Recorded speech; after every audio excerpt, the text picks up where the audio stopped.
Welcome, everybody. It is me. It is the Cyber Warrior. This is Cyber Warrior Studios, and I know you're all here for another amazing episode of Security Happy Hour. This episode is going to be all ranting and raving and having a good old time because we're in the holiday season. I got an amazing guest planned for you today. It's been a while since we had her on the show, so I had to text her, see if she'd come back on, and she said okay. So if you hang with me for about 10 seconds, you'll get to meet her again.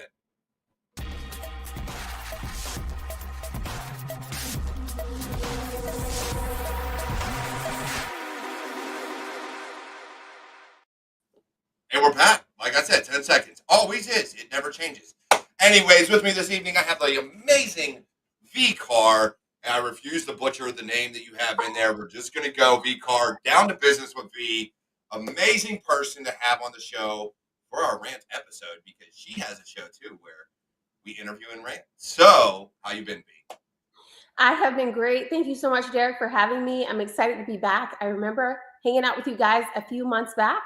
And boy, did we have a good time. So I'm excited to be back with you for this holiday edition. It is going to be fun. Oh, it most definitely is. I got a lot of things like that I want to get out. And one of them comes from, so we're going to start it off with this. And it's going to be a very, very, I think, important topic to the way people conduct themselves in their careers, period, regardless of where you're at. And that comes down to ego. So one of my good friends, who has also been on this show before, Eliza May Austin, put out a post on LinkedIn earlier today, and she said something about being an egotist or whatever the case may be. And it got me thinking, because I hear so frequently in circles and on social media about how women or black women or whatever, they're considered angry or whatever when they do the exact same things that men do. But that brings me back to ego, because I think in our careers and in our lives, you have to have an ego and believe you're the best at what you do. And if someone's not going to listen, you have to explain it in such a way that they do and say, I'm the best. There's no one better than me. Like, and yeah, it comes off as sometimes you could be angry because people are like, you don't know what you're talking about. Yeah, they do. So how does ego play into everything? Well, interesting question. And very interesting topic. Listen, I was in the Marine Corps, so I think I have a different grid for what anger looks like in communication. You could have someone telling you they love you, they're very proud of you, and it is laden with expletives. So the idea, the idea of communication and ego being a part of corporate communications is very interesting. So when I weigh what we experience in the Marine Corps, just in our normal day to day versus, what people experience in corporate America, in most cases, I can say I've been in some very clean atmospheres, right? But it's almost laughable sometimes when you hear people complain about the level of communication that they are receiving. When, in my estimation, I'm going to tell you again, I've been in some very clean atmospheres. People weren't even allowed to use certain language. So to hear people complain about how they're, spoken to, or those sorts of things, is very interesting. Now, I will say, on the other hand of on the other end of that spectrum, I have seen other environments where people are in communications that, some people need to maybe settle down and maybe, and let's do an ego check, because look, I'm just going to say, from my perspective, there are some things I will not tolerate. Disrespect is one of them.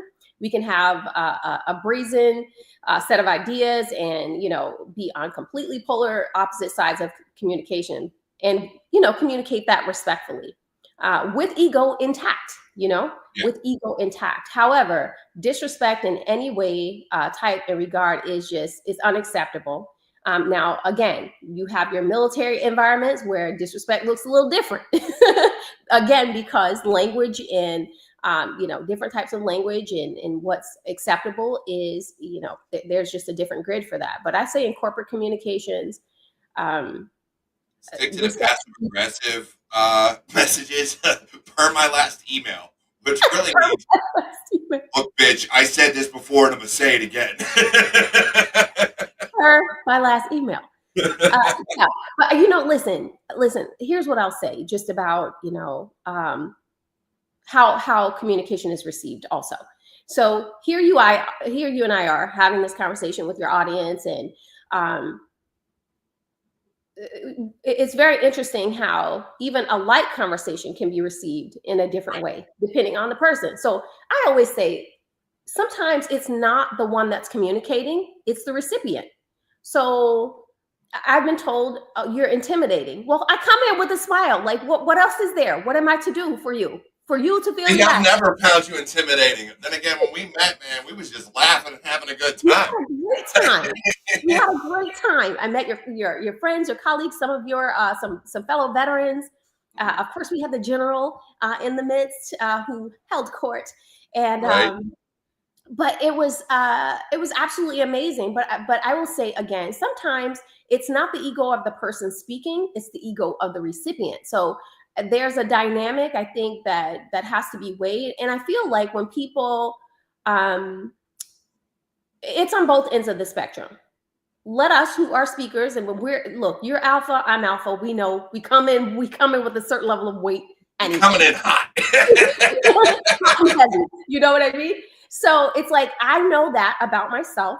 I'm very self-aware, so I have to weigh when I come into a communication with whomever. I have to weigh that I'm probably weightier than they are expecting in this moment. So let Mhm. me temper it a little bit. But then also, even in a moment where we're tampering our communications, I'm tampering it. The recipient also has to bear some level of responsibility for how they're feeling in that communication as well. And So I think we've missed that though, right? So we've put so much onus on the person speaking. And I think in society in general, we've done that, right? The person speaking has to watch what they say at every turn. At what point does the person listening take accountability for their own feelings? Because what I say is not meant offensive or meant to like upset somebody, but I have a different way of communicating. Again, I can be very abrasive, but I'm not disrespectful. It's more so like I do swear a lot, and I do come off as like, look, if you go to and I'll put it to you this way when it comes to like ego, right? So let's say you're a surgeon, and a patient comes to you and says, you know, hey, have you how good are you at this surgery? If you don't go in there and say I'm the damn best there is, they're not going to want to get surgery from you. They're going to be like, well, can I get somebody better? So even in cybersecurity, have you done this before? Fuck yeah, I've done this before. Do you know what you're doing? You damn straight I do. And you're not going to tell me any different. Now, with that comes a little bit of humbleness and knowledge of like, shit, I'm going to have to look this up and figure it out. But you can't come off that way to a client or somebody you're dealing with, because then why would they feel comfortable with your business? If you cannot confidently speak, and it may be abrasive, but look, homie, you're either going to take me as I am with my ego and all to know I'm going to do the job for you, or go to the one that's going to say, maybe, yeah, I can do it. Sure, possibly, I think. Like, it just doesn't come off the same way when you're trying to account for somebody's feelings. yeah, absolutely. Look, I'll say in when you're looking to market and sell, at least in the American culture here in the U.S., there is the dynamic that you have to really lay out that you're the best man for the job, the best woman for the job, the best company for the job. So there's that aspect of selling that's involved. And in the U.S., we are astute at telling you how great we are and that we are the best at that, and that's acceptable here in what Yeah. we do. But I will add that when we mix, put in the dynamic of people coming from different cultures and different backgrounds, in other cultures, that I am the best type of dynamic is not welcome. So you have people that are coming from other cultures that we're working with within cybersecurity, information security, fraud mitigation, and think about that from their perspective in a culture where stating that you are the best is not is frowned upon, or touting your own accomplishments is something that's frowned upon. You have all of these people coming into this environment where in America, it's okay for us to say we're the best at this. I'm absolutely the best at this, and absolutely I can do this job. But when you have people from other cultures where this may not have been acceptable, that's where you get this type of there may be some pushback. And also add that even within the American culture, there may be some reservation toward not necessarily communicating it, but how we communicate it. Right.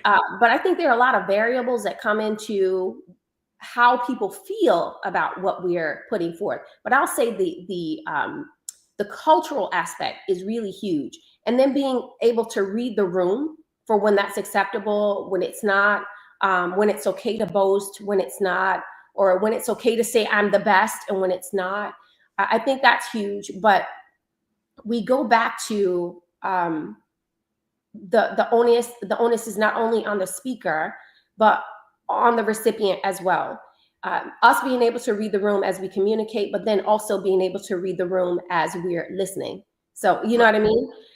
So it's a two-way street. I think it takes a lot of, number one, emotional intelligence, and then self-awareness, and then, just an awareness of where you are and who you're interacting with in those moments. I think it shifts and it changes depending on who you're with.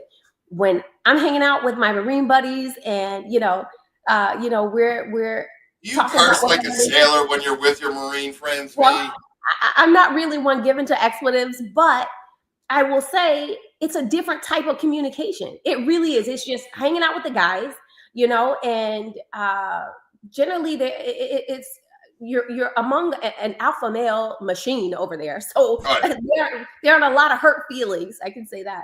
There aren't a lot. We don't get hurt feelings in the military very often. Not a whole lot of hurt feelings.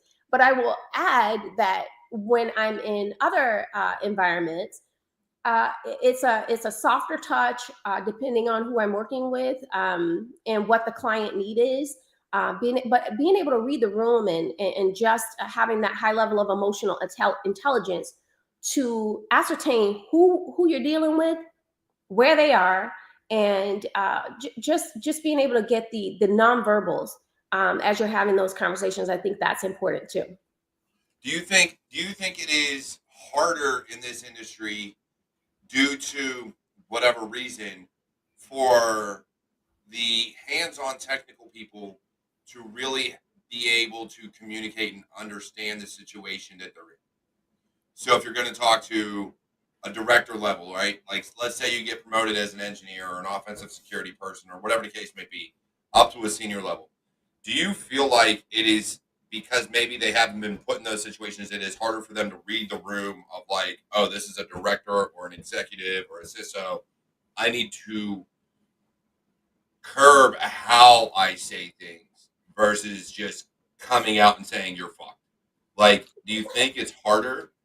And I say that as an exaggeration, but in reality, like, that's what runs in the back of all of our heads when we look at somebody. It's like, you're fucked, homie. Like, I'm sorry, you dropped the ball like five hands ago. Like, you're screwed. Like, I don't want to tell you. So listen, number one, I'm just gonna say professionalism and tact go a long way in any environment. Start there. Start there. And then if you wanna just, give them the bottom line, I'd say do that in a private conversation, not in a public forum. You know what I mean? Not in front of all of your colleagues or all of their colleagues. But that professionalism and tact is going to go a long way. I also think that really preparing our junior level employees for these conversations that will be had in rooms with our C-suite executives and other decision makers is very, very important. So those one-on-one conversations and the personal development and professional development conversations, that is a time when we should be preparing them for when they go into these spaces. So when they arrive there, it's not new, it's not brand new. Of course, some people may have nerves walking into a space like that where you've got to speak to the C-suite executives and senior level executives. However, that one-on-one time and that professional development should be happening along the way throughout the course of their career. And then us as leaders, and I can say for me, that's extremely important. I've had interns and mentees that I work with, and I need to make sure that whatever room I'm entering into, that they're prepared to enter with me. Right. And not only to enter with me, to speak for me, because anything they say is going to reflect on me. So I'm constantly making sure that those people that are around me, my employees, my interns, my contractors, whoever they are, that they're prepared to enter the room, not only with me, but be able to speak for me. And I think that as leaders, we need to be preparing our people for that. So I'll say, that's something that will go a long way, because you've got junior level people coming in, number one, speaking to people that, they may not otherwise be speaking to, but they need to be able to do that, be prepared to do that in a way that they're confident and go in and make the least amount of blunders as possible. And that way you don't have to go in as a leader and clean it up at what you leave. And that's where I find ego really comes into play, though, too, because I get that some people are junior or mid-level, things like that. But if just so happens somebody asks you a question, have you ever done this before? It is one thing to talk to like your boss and be like, hey, I need more training on this, or I don't know this. But when the sale's been made and everything's there and you're talking to a client, at no point should you ever say, I don't know what I'm doing. Like, we have backup for you. Like, we have people that are going to help you out and like get you to where you need to be. But if you tell that to a client's going to look at you and be like, and again, I come at this from an MSSP standpoint, right? It's one thing if you're in a singular organization that's just vertical and you're just dealing with them.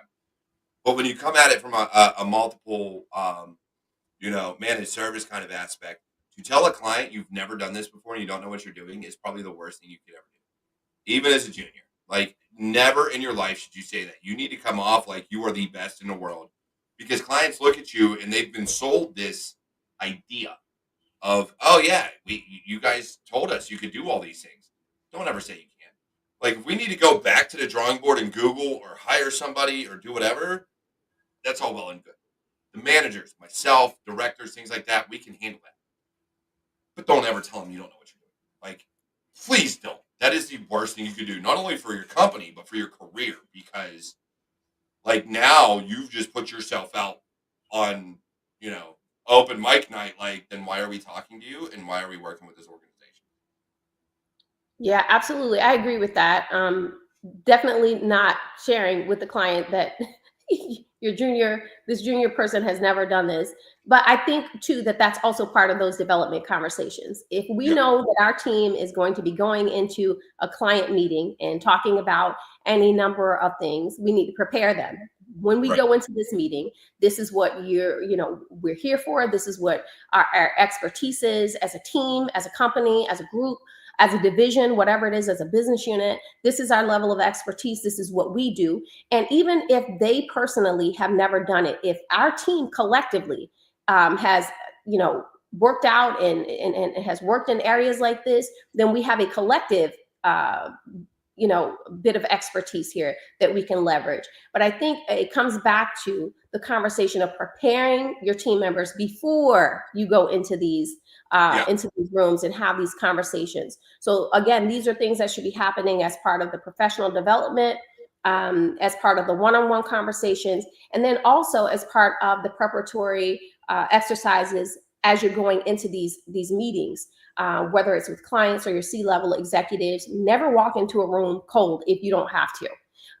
It's one thing. That's like walking into an interview cold. Like, you should know exactly who you're meeting with. If you don't, or somebody hasn't given you that information, in this industry, it's very easy to figure out where people are on the pecking order and who you may or may not be talking to. Go find out.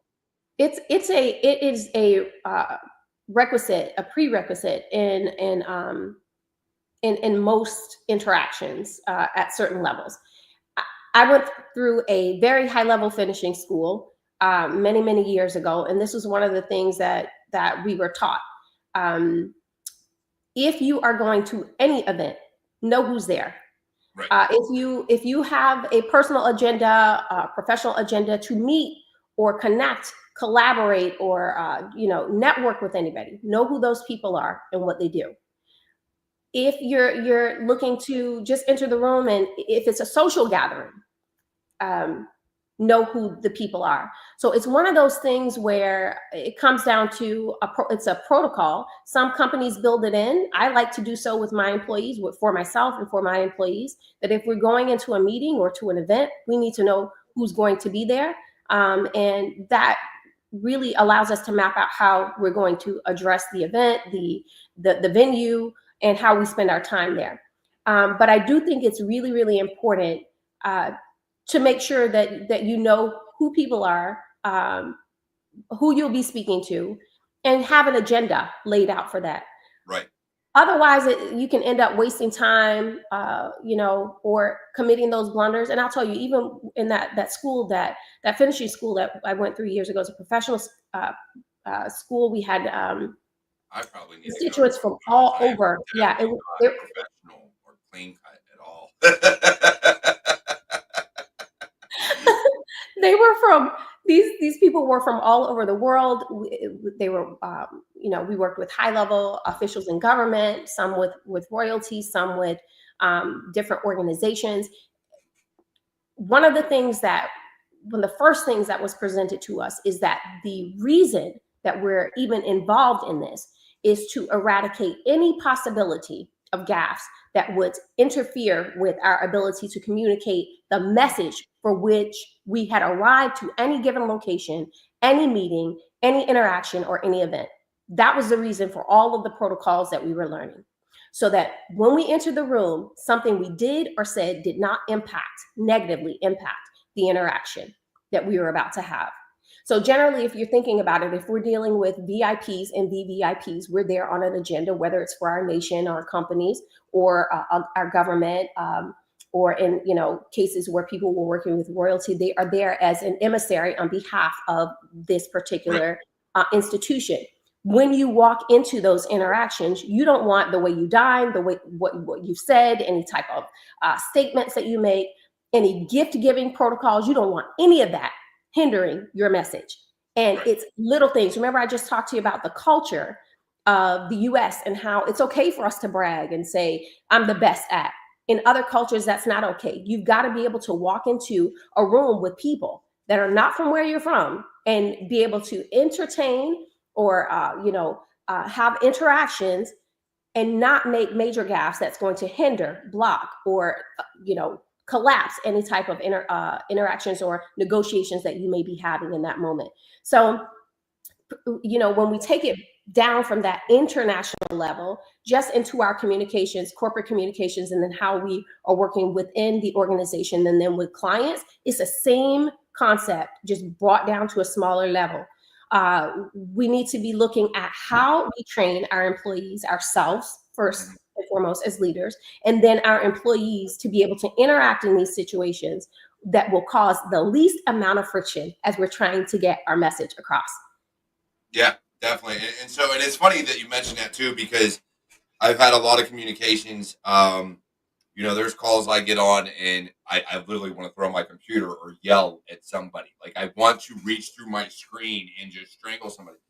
But I keep my cool, and it's because I know the position that I'm in and I know the message I'm trying to convey and how I'm trying to get that across. And so, yes, there's times I lose my mind and say things I probably shouldn't say. I'll admit it. We all have a certain fuse, and every so often somebody takes that fuse throughout the day and it's just gone. Like, don't get me on a call after it's gone because then we're going to have issues. But even my employees will get on calls with me and they'll listen to how I take care of this stuff. Like, how did you keep your cool? I wanted to string. I'm like, because it's not worth it. To me, it's how I look at things is you pick your battles. I'm not going to sit there and start a war with a client or with somebody over something that I can handle professionally. There's something I can sit there and speak a certain way that they finally understand. You may have to reiterate your message 3 or 4 times, but reword it in such a way that they finally understand what you're trying to say. And it is the same way when you're teaching somebody. You can't teach everybody the same way. So you have to find what works for them. Just like in communications, find what works with who you're communicating with. For some people, especially people that have been in the military, you can say whatever you want using any explicative that you want, and they'll get the message of you know what, you're right. I know. But then there's others where they're like, but what about X, Y, Z, A, B, F, D, G? All right, let me try to reiterate this a different way. So let's break it down in Marine style with crayons and draw it out for you. Hey, watch it. Watch it. You're starting a fist fight here.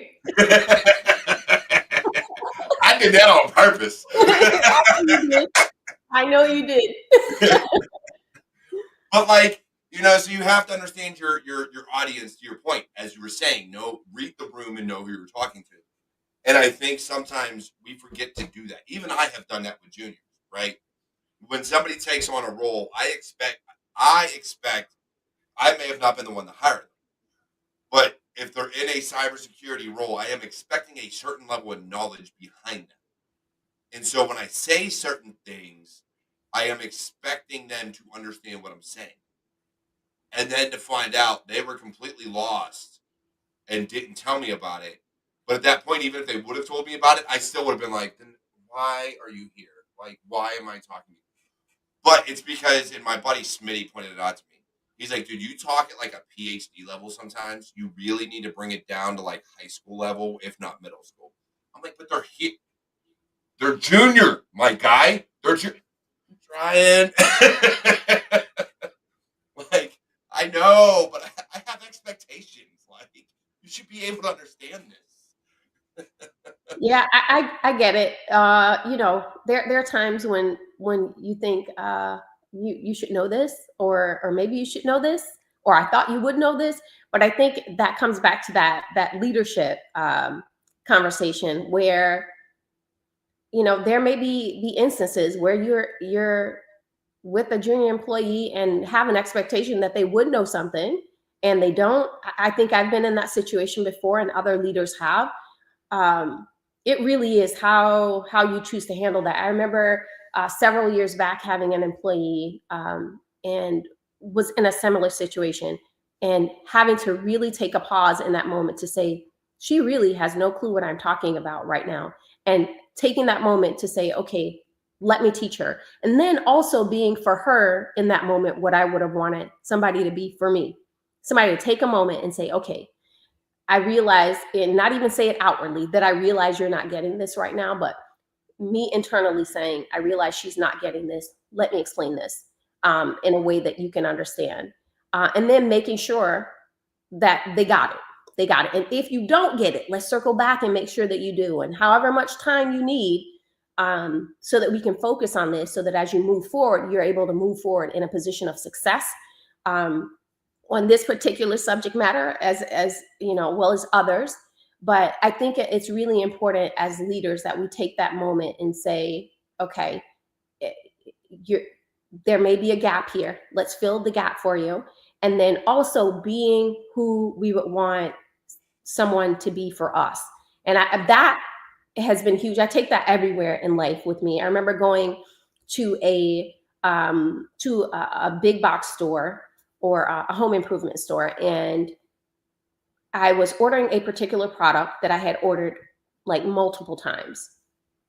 I get to the counter this particular day, a new person is there.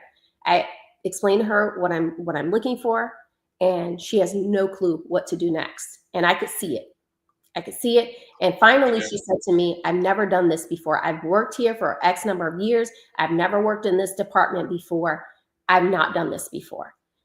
In that moment, I I was like, well, I'm hoping my product doesn't turn out crazy, you know, because I got somebody new working on it. And the stakes are high for me, not huge, but you know, they're high for me. But I remember taking that moment to say, okay, if I were her, new at this job, and somebody was standing on the other side of this counter needing something, what would I want done for me? I would want patience.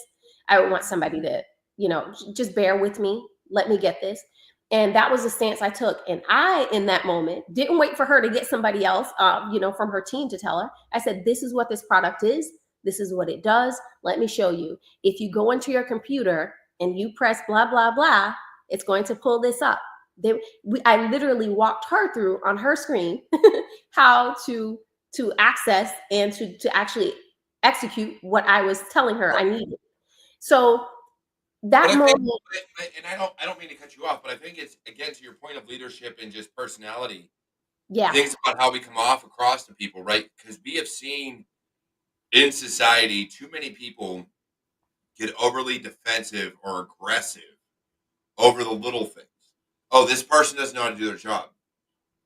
They may be new. They may have never done it before. And, they may not know how to react to this situation. I mean, I've got stories about situations like that I can't say on air. So we'll talk about that off air. But, like, it's one of those things where you look at, and if you just have patience, it'll be okay. Like, you can either instruct them or just wait. It's really comes down to you. Um, Damn it, Eliza. Look, I'm sorry. Do I need to get closer to the microphone, or maybe it's your speakers? It might be me. I don't know. But I do. I think in this world, and maybe it's our short attention spans, or our always on a hurry, or this grind Yeah. mentality, or hustle culture. I don't know. But it seems like we put so much weight on relying on others, thinking they just know. Look, it Yeah. could be their first day on a job, and you're giving them a hard time. Have some Yes. patience. Yeah.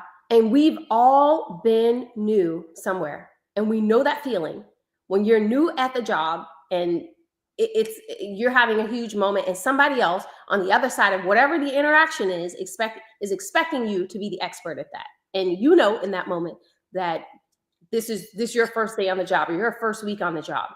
So I always have a great level of empathy for that. But I also um I like to take that wherever I go, but it can be difficult. It can be difficult for both parties because even think about the person on the receiving end of that.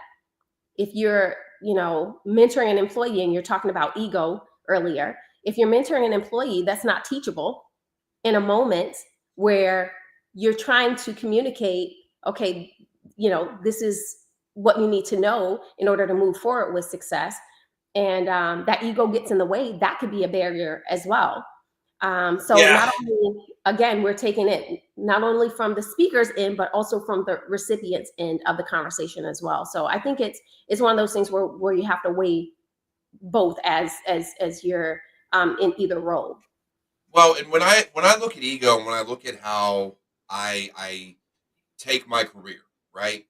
So there's two ways you can go about being a professional, and I'll never say expert. Me and you've talked about this before. I despise in cybersecurity the term expert. It's just constantly changing. There's no way to be an expert in anything.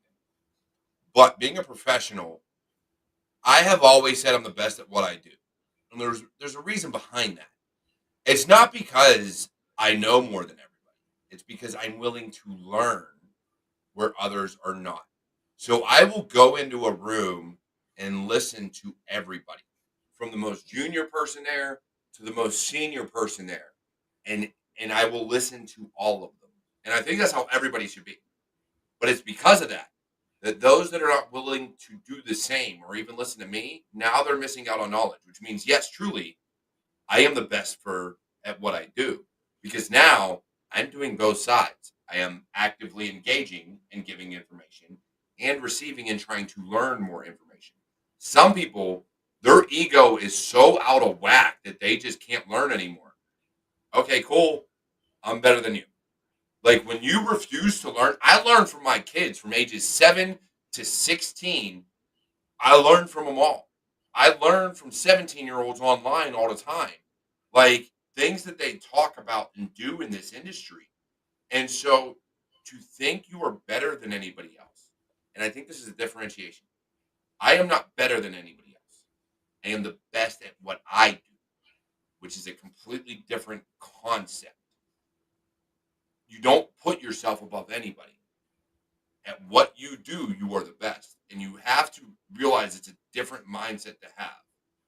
Because then when you're challenged, as long as you can come with facts and back up what you say, then you're not wrong. Yeah, absolutely. Snowman says, I learn from everyone I speak to. I love that. And that's true. I think remaining teachable Yeah. is the key to success in life, period. Yes. I mean, no matter how long you've done any set of things, there's always a more efficient way to do it, a better way to do it, a smarter way to do it, a newer way to do it. So just remaining teachable is huge. And then also you mentioned being in a room and listening. I think that's huge. I love going to conferences. You and I met at the one conference way back when, and but I love being in those rooms, even when I'm there to speak, because I get to hear other ideas and other perspectives, and people talk about subjects that I might not have had on my grid. Um, Dude, that general had everything to say about stuff that I had never heard about, and I just sat there enthralled, just like, keep going. Who was that? Who was that? The one, the general, the dude that was Yeah. just like telling story after story after So story. let me tell them. So you guys, we're at this conference. I'm speaking. I meet Derek, and a gentleman walks up. He says to me, "Hey, Marine," and we start chatting. We get our food, and we go in and we sit. And Derek's there. My old Air National Guard buddies were there. Yeah, he's got all of his military friends there, and you guys. I think Derek, you introduced me to your friends, and talked about what I did, and that I was a Marine, and I think there was another Marine at the table as well. So there we are, excited, a little hoorah going around, and then the general, I introduced the general. I said, well, he's been in the military 33 years, and I said, and now I'll let him introduce himself. Now this is just to a small table. You guys, when the general, we won't say his last name because I don't want to put him out here like this today. When the general started to speak, the entire table fell silent. Fell silent. You guys, if I told you who he was and what his name is, you would be shocked. The entire when it was over, people were taking pictures because he is at that level. This man is huge. He's highly important. His intelligence was peaked too, like his intelligence level and like the things he knew. Oh, it put me like you want to talk about being humbled? That is sitting there going, "Yo, I'm the best." No, I'm not. No, I'm not. The entire table of cyber experts fell silent, and I loved it. All right, it's just so beautiful because we knew we were in the presence of greatness in that moment. There was nothing to add. There was nothing to take away. It was take notes. The end. It was awesome. We asked him amazing questions, and that dude came with answers. Like, and he came with facts behind. Oh, he's so great. You guys, he's so great. He's so great. We've had conversations since. He's so great. But when I tell you, there's a moment where it's not time to speak. It is time to listen. It's time to glean. Being able to recognize those moments, that goes back to that emotional intelligence piece. Checking ego at the door. That if that was not a check your ego at the door moment with him, oh man, I love that. But I think even going into our corporate conversations, you guys, we all have worked with somebody that could not read the room, that did not get. People don't really. You aren't making friends here. We've all worked with somebody like that, but I think being able to, Lord help us, being able to rise above in those situations, to maintain professional decorum, number one, and a respectful environment, even above that, but also meeting even those people where they are, because sometimes you have people that are in the ego mode that are really dealing with a great level of insecurity. That's where the chest beating comes from with some of these people. There's an insecurity and there's something that they're trying to compensate for in those moments. We've seen it. You're able to recognize it, and then just lean back and let them have the moment. And I'll tell you why, because other people in the room can recognize, when there's ego.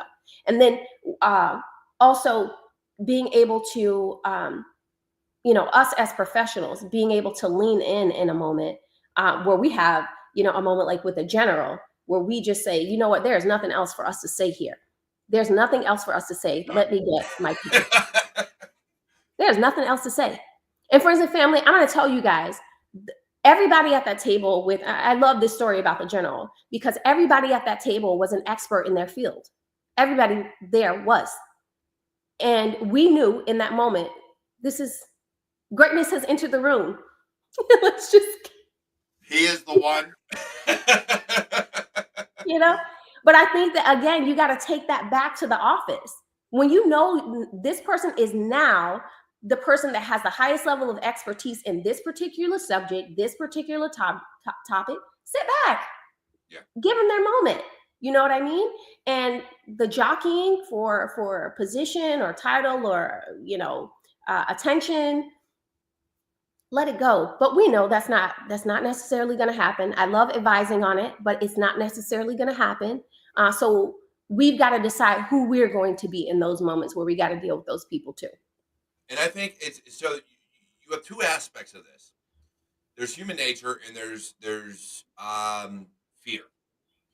And in one of those, you look at it, and I've talked about it before. Haters and people that get defensive, people that are in fear of what they know or fear of their position or whatever.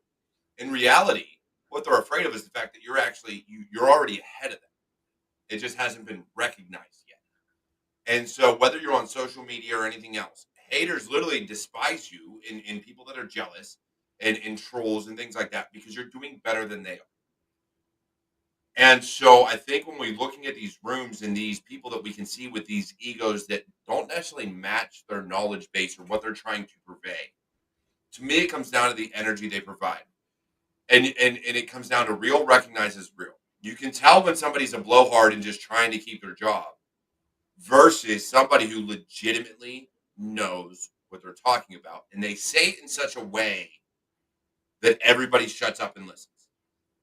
And you can tell the difference between the two.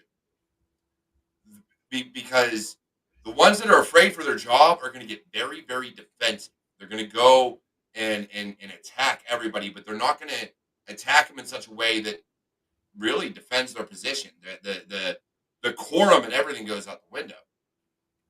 And then the ones that are behind you, well, decorum was never there to begin with, so they're just haters.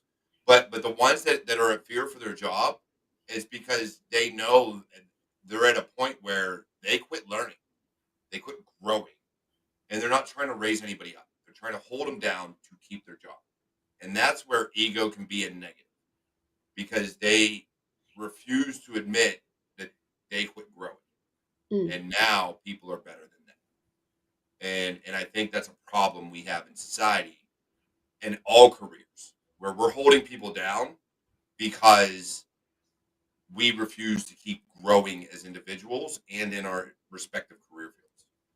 Yeah, let's say they're holding them down because we're growing our people. We're growing them and trying to see them excel and uh, you know go forth and do great things. But I will say we've all seen that dynamic that you're describing in corporate America and beyond. Sadly, I think it's one of those things that it comes down to human nature too. Sometimes people just are not happy for you, and so you could be riding high, sailing on a cloud, and doing what you can in your career or in your company or in the world. You're just doing what you can, and trying to lean into your full potential and true potential. And some people just are not going to be happy with that and look to poke holes or attack that. And then you have environments where you walk into and you've got um, other people who want to have what you have, or people that are in a position that they are afraid that you will take. They see your potential. They know who you are. They know they can identify. And I want to say this to the people that are watching. There are people around you who can identify your potential, your talent, and your ability, even beyond what you can see. And that is what they're attacking. You Well, may you may be in the room thinking, I'm just here. I just showed up. I'm just excited to be in the room. I'm just excited to be doing this. But they see the potential, and that's what they're after when they attack. So just be aware of that as well. it's so it's funny because I look at this in two different ways. one, like me personally, I raise my kids to be better than me, right? I want them to do more than me, be better human than I am, like all these things. I always raise people. I always teach people be better than who I am as a person. And that's my kids. That's anybody I come in contact with. I've made mistakes in my life. Don't do what I've done. I will teach you how to do better. And I'm expecting or hoping rather. I can't expect, right? You set expectations too high, then you're always disappointed. I'm hoping that my kids will always be better than I am. And so when I look at society, we hope that people get better. But here's the thing: misery loves company. And negativity breeds negativity, just like positivity breeds positivity. If you surround yourself in certain environments, you are always going to be a product of that environment if you never escape. So if you are in a negative environment doing negative things and nobody is going anywhere with their life, you're always going to be in a negative headspace. You're always going to sit there and say, well, I can't do better than this. I'm held down. Whatever, right? Any excuse in the world. This is why I think that we need to do better as a society to help others and show them that there is a different way. There is a different path. Because all that hate that we see in our careers and to other people and in society in general is just a product of people surrounding themselves with those same types of people and never wanting to do better for themselves. And if they want to, they choose not to leave. It's always a choice. We make a choice on how we react. Yeah, Some people absolutely. choose to be in the negative. Me personally, been there, done that. Got the t-shirt. I didn't like it. Threw that t-shirt away. Now it's a different story. Burned it, buried it, done. Yeah, I agree with that. And especially the point where you made about, wanting your children to be better, to do better. And that's me with, my employees and the people that I mentor and even the companies that I help. My goal is that at the end of all of those interactions, that they are better off, than when they walked in to the interaction, whether it's a short term, long term, whatever that is. I want you to go forth and do great things, be bigger than even than you anticipated and you Yep. imagined. That is what I'm hoping for the people and the companies that I encounter. I love what Eliza May says. She I says, was just going to put that up. I started, and then I got a question from somebody else, but from Space okay. Talker. But She says, when your success is met with disdain, it's because you held a mirror up to someone who sees himself not doing what you did or having what you have. Is that not the truth? I mean, it's very interesting how when you are in a state of, just barely making it, or, you're just doing your best, but it's not really threatening people or you're doing something that is on the same level playing field with people, they're okay with that.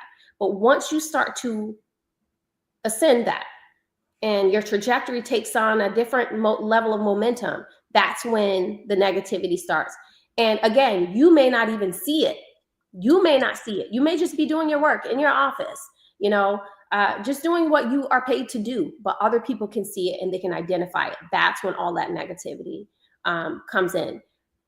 It again is one of those things that as humans we have to unfortunately deal with. But I will add that it is better to be alone than in bad company.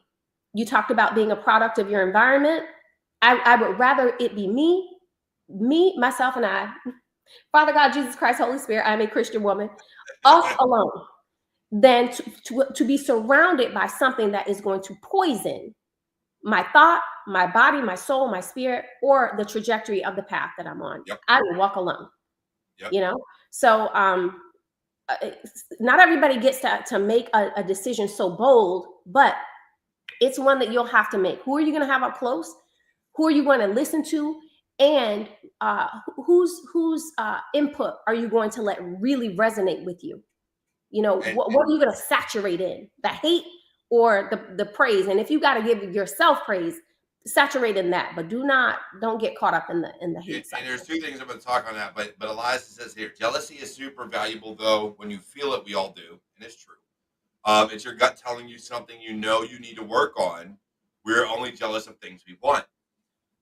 This is true, but jealousy can also be bad when it turns into hate and disdain for others.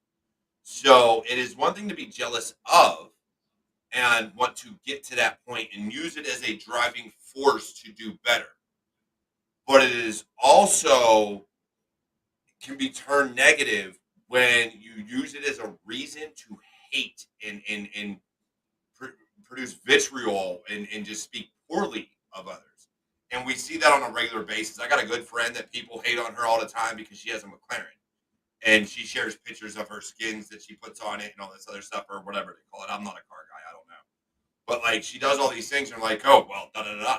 Or, somebody says, hey, I busted my ass for 15, 20 years and was finally able to afford the car to my dreams. Here it is. Just like it took me years to get here. I'd be like, why you got to show that? You're a CEO. Dude, he built his company from the ground up, or she built her company or herself from the ground up. Like, why can't we support each other and then be jealous of the fact that, like, damn, I need to learn from them so that I can get to that level?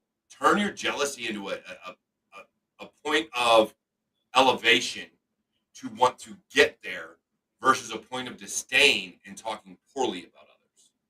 Yeah, I think what Eliza May was referencing too is not. I think it's when people can't identify the jealousy versus the inspiration.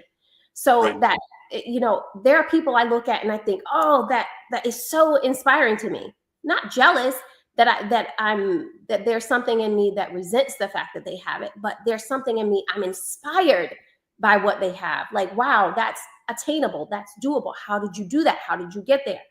That's inspiration. I think that's healthy, and being able to identify that and knowing that that's something that you can learn from, glean from, and grow from.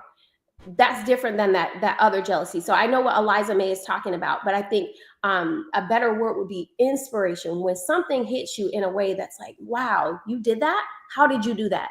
And then to the point about this McLaren, people do not get when you have worked your fingers to the bone, you've been up all night, you have put every dollar and dime that you have into a business, an idea, you have risked life and limb, relationships, friends, family, business for a concept, an idea. And when it becomes fruitful and you prosper from it, people are jealous.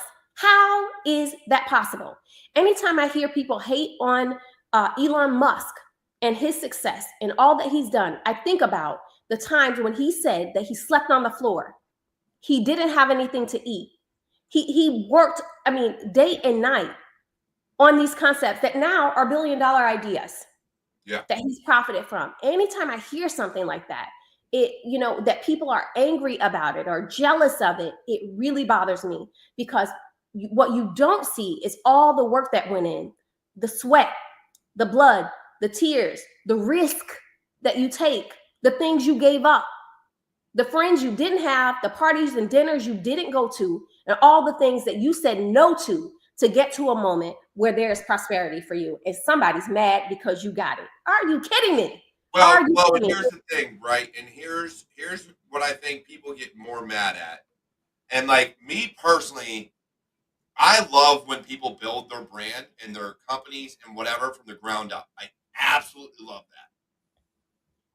The only thing that I ever have an issue with, but unfortunately something we have to live with, at least here in the US. I don't know how other countries do business in this area.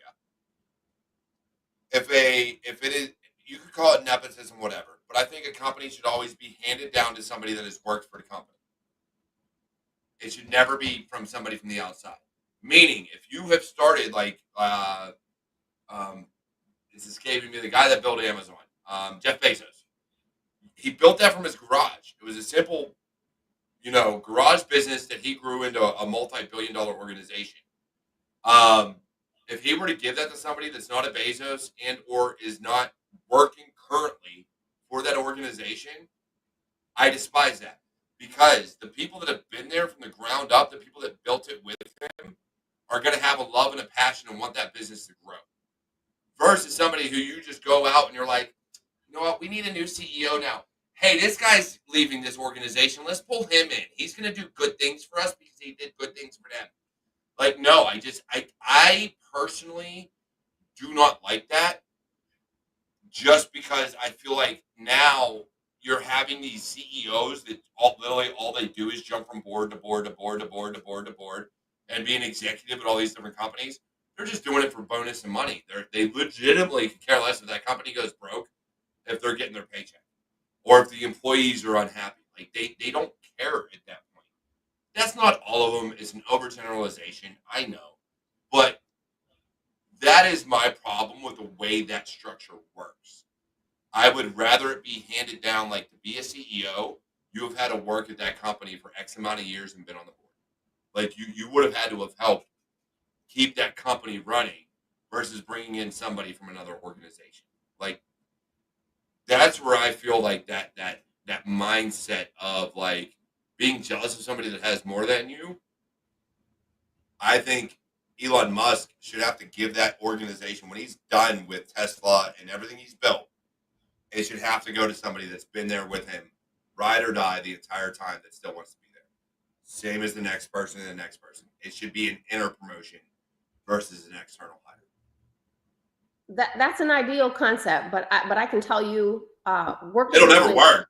Working with companies and executives, sometimes you're looking for a skill set that the person on the team doesn't have, and if it's not there, and there's something that's needed to grow the company to the next level, and it's not present internally, you got to look external. So that's sometimes why you're seeing CEOs being bought into companies as they are at a point where they're looking to either grow or merge or be sold off. That's why you see a lot of that. Sometimes they're looking for a skill set that's to take them to the next level. Where do we need to go? Where are we? Where do we need to go? And what tools do we need to get us there?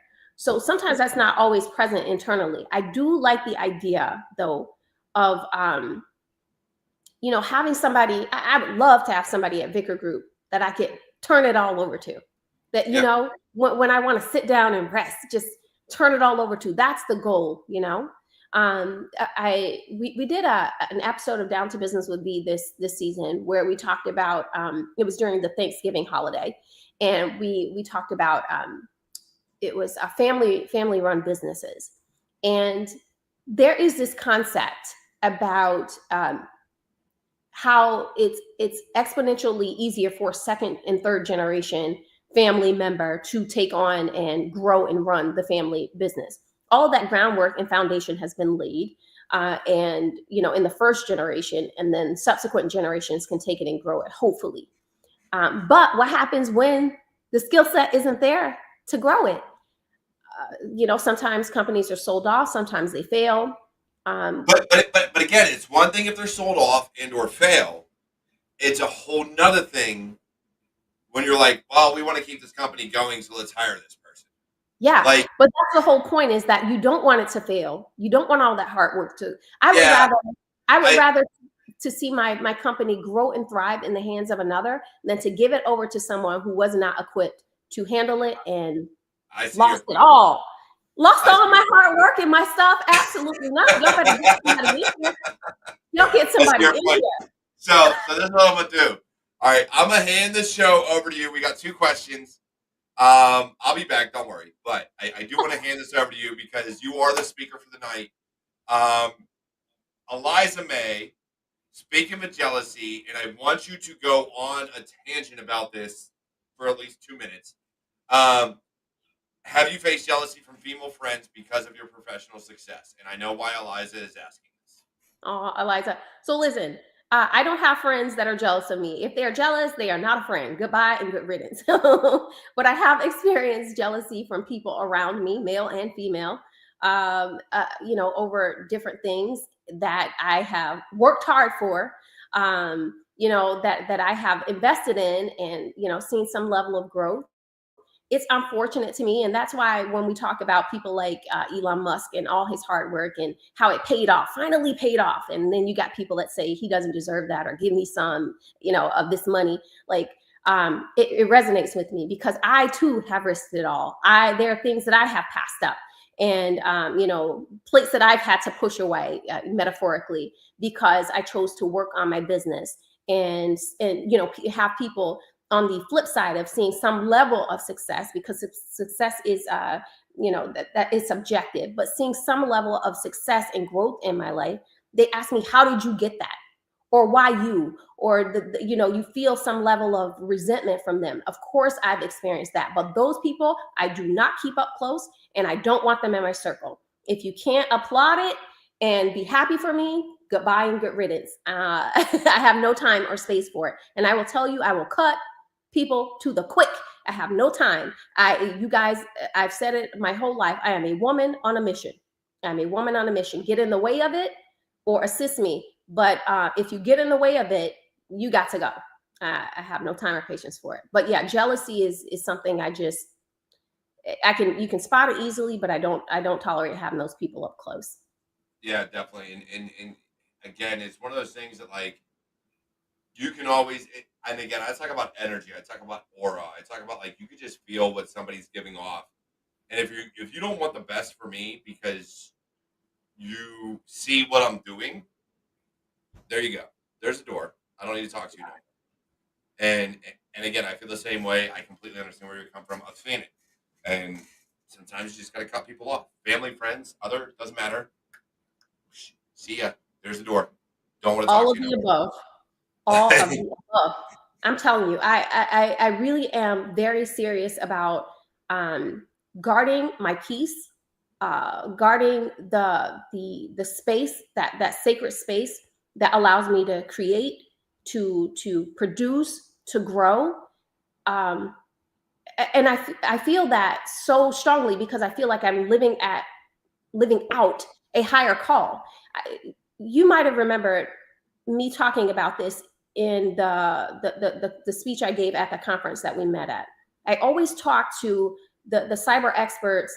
I know you don't like that term, but I talk to the cyber experts about the fact that we are not just here doing a job, clicking buttons, and we're not just doing that. There's a higher call that you've been called to. There's a higher purpose. You're guarding a nation, a company, you're guarding all of us. It's the same way in the military. It's a cyber military in a sense. There's a much higher level call. And I feel very strongly about what I'm here to do. When I sense that anything or anybody is getting in the way of that, they have got to go. I got one life, one mission. And at the end of it all, I want to have said that I've done what I came here to do. And look, we all know we don't know our life's path, from lifetime, the entirety of it, but we can know it from moment to moment, from day to day, hour to hour, and situation to situation. I know that when I'm in a situation, there's a reason that I'm here. So I've got to then mine out the reason for that. Why am I here? What did I come to give? And sometimes, what did I come to receive? But generally, I'm in the place of giving. What did I come to give in this moment? And that higher level call with our cybersecurity experts, that's where we need to be walking at. What am I here to do today? In the midst of it all, we know sometimes it's not fun. This is an industry that's not very, it's generally bad news all day, every day. Something is going wrong and people are yelling about it. But what am I here to do? And how will I impact the trajectory of all that's happening around all of this? But when people or places or circumstances, things, I don't care what it is, when they start to get in the way of what that purpose for that moment is, they gotta go. Gotta go. Cut them to the quick, Eliza May. Cut them to the quick. So I got a question from Space Tacos. I've had it started forever, and it's a quick answer. But before we get to it, actually, we'll get to it now because the last tangent me and you are going to go on are going to end the show. So let's get into it now. You mentioned finishing school for so many different kinds of high level people. How long would something like that take? Weeks, months, or years? So there are several courses, or Well, there's one specific institution. I will give it to you guys offline somewhere. But there's one specific institution that I went through. The course was over a week. This was back. I won't even say the year and give my age away, but this was many, many years ago. But in order to keep that, you have to recertify, and I think they've taken the recertification to a yearly certification. But you can get it done very quickly. I will say though, it's very expensive. This is it's a very expensive course. But I can tell you it was worth it. I knew that my life way back then, I knew that my life would be spent with VIPs, VVIPs, heads of state, and me interacting in rooms that I would need to be equipped for that. And I can say that that was true. So that came in handy for me then and now in every interaction. And I will say, you guys, listen, we are all common folk, okay? But let me say, I can tell you, rich or poor, the things that I learned in that course and in that finishing school, to this day, I can be in a room and I can tell, I don't care how much money you have. I can tell whether you know or you don't. And it's the little things, you guys. It's the little things. So even family. I won't even go into it, but it's just very interesting how I remember the lady telling me, us as a group collectively, there are things that you will know, and those that don't know that they don't know. And I'm telling you, I'm talking about money, people in high level positions, and all the tells are there. So this course comes in very much handy. It was a lofty price, but I can say it was worth every penny because of the places God has allowed me to go and the things He's allowed me to do. So Appreciate that. And yeah, if you send it to me on LinkedIn or whatever, I'll send it to Space Tacos if she wants to know about it. and Because hey, she's Space on the show, Tacos. I know who she is. Let me just give Space Tacos a shout out because I remember the last time I sat in with you guys, Space Tacos was on here, faithful and true. I see you're here today, so hi. Yeah, she's awesome. She shows up every time. I want to get your opinion on one more thing. Normally, I end with the best advice you can give to anybody breaking into cyber, but I want to end on this because we haven't on the show before. What is your opinion on comparisons? Right, we see jealousy comes from it, hate comes from it, everything else. What is your opinion on comparisons? And then I'm going to say something that I have said a million times before, but I'm going to say it. Yeah, I think unhealthy comparisons is a terrible thing. Walk your own path, run your own race, stay in your own lane, do what you are best at doing and what you are called to do. I think there's somebody put it in the chat about comparison can be good. It lets you know where you need to go. That's the healthy type of comparison. But when there's an unhealthy comparison, I think that's where the trouble comes in. That's where the jealousy and envy and resentment and all of that come from. If you stay focused on who you are, what you're good at, what you're called to do, what you desire to do, and run in that lane, you got nothing to worry about. It's when you start looking at this one and that one and comparing yourself to what other people have and what they're doing, that's where problems come in. I'm telling you, that's where problems come in. Run your race, stay in your lane. And if you're not looking to the left or the right to get inspiration, don't look. Don't look. Because it's a dead end street for you.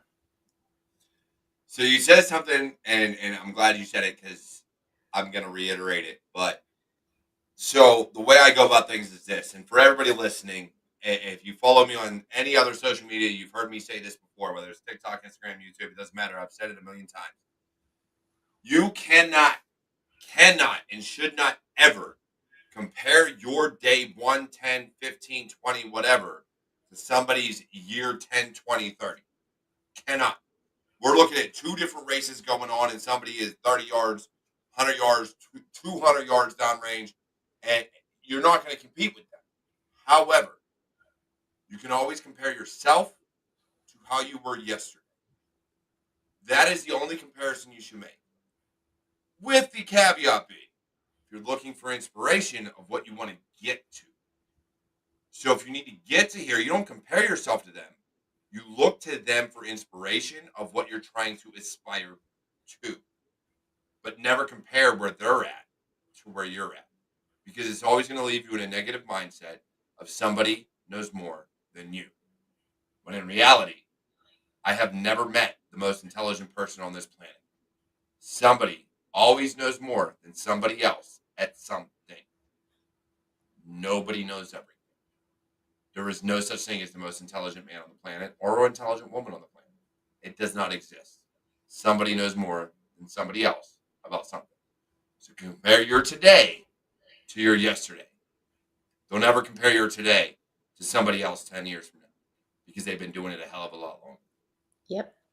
Other than that, look, I love you all. You're all my warriors. You're all my family. This has been another amazing episode of Security Happy Hour with the one and only V. Carr.